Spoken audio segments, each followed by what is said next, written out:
Hi, everyone. Welcome back. My name is Elizabeth, and today we have a big update from Mike Johnson. In a recent interview, Speaker Mike Johnson made it clear the United States stands firmly with Israel. As tensions escalate in the Middle East, Johnson, a strong Trump ally, emphasized the importance of swift and decisive support for Israel. He criticized the Biden administration for its sluggish and ineffective approach, which he argues only strengthens those who oppose us. Johnson and Trump have both highlighted the need for strong leadership in foreign policy, something they claim has been missing under Biden. With Johnson's backing, Trump's vision for a secure and strengthened Israel remains at the forefront. Let's dive into this video clip of Mike Johnson. Okay, so we're talking the Middle East as we now await to see what Israel's response is to the incoming attack by Iran. There are questions about whether or not Congress may need to come back for a supplemental for Israel. Now, the same day that that attack was incoming from Iran, Secretary Blinken wrote this in Foreign Affairs. He said, the Biden administration's strategy has been to put the United States in a much stronger geopolitical position today than it was 4 years ago. He says when the Biden-Harris administration came in, our enemies saw a country that was in decline, that there was an undermining of norms and alliances.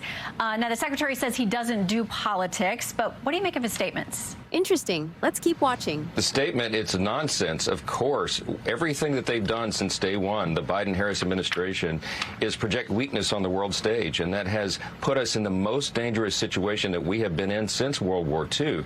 Our allies are nervous. Our adversaries do not fear us. They don't respect us, and that is why China, Russia, Iran, North Korea, terrorists and tyrants around the world are coordinating against us, and that is why you're seeing the provocations of the war in Israel. Russia moved on Ukraine, China doing all the things they're doing and threatening Taiwan. None of this happened on President Trump's watch. Wow.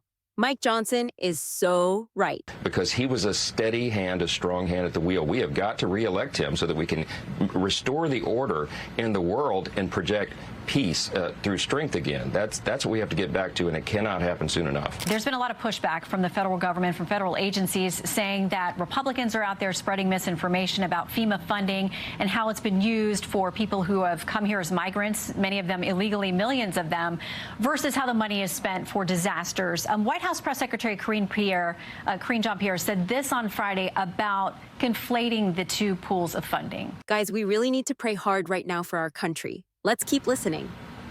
I mean, it's just categorically false. It is not true. It is a false statement. FEMA also calls this out as a rumor on their website and adds this: FEMA's disaster response efforts and individual assistance is funded through the Disaster Relief Fund, which is a dedicated fund for disaster efforts. Disaster Relief Fund money has not been diverted to other non-disaster related efforts. So what's your understanding with how FEMA money has been allocated and is spent with regard to both the border and the hurricane? The streams of funding are different. That is not an untrue statement, of course. But the problem is what the American people see and what they're frustrated by is that FEMA should be involved, that the Federal Emergency Management Association, their mission is to help people in times like this of natural disaster, not to be engaged in using any pool of funding from any account for resettling illegal aliens who have come across the border. Comment below if you agree. That's what the Biden administration, Kamala Harris, and Secretary Mayorkas have been engaged in, this program, and they have spent precious treasure of the American people and taxpayers to do just that. When you see illegals in your local airport and you see them being transported around the country with planes, trains, and automobiles to every community everywhere, every state's a border state now because of that, that's the NGOs, the non-governmental organizations, mostly, that are transporting those people around, and then they send the receipts to the federal government. And Biden, Harris, and Mayorkas gleefully pay those receipts because they opened the border intentionally. Wow, guys, we really need Mike Johnson and Trump right now. Let's keep watching. The American people are disgusted by this. They're fed up with it, and so are Republicans in Congress. And it'll stop after November 5th because we're going to have unified government with Republicans in charge, and we will bring sanity back to this situation. All right, we will see. People are well underway voting in dozens of states at this point. I want to ask you about this. One of your GOP colleagues, Matt Rosendale, in the House said yesterday, I believe it was, that there is a possibility of using money that's earmarked for Ukraine. He said there's a way that Congress can reroute that to hurricane victims. Is that accurate, and is that something Congress would consider doing? I didn't see that statement. I'm not sure what Matt's referring to there. But look, I'll tell you that we are going to meet the obligations of the American people. It is the #1 priority. When we say America first, that's what that means. What an awesome clip. So, with the election next month, we will truly see who our next president is. Let us know your thoughts down below. Thank you again so much for watching, and God bless. See you soon.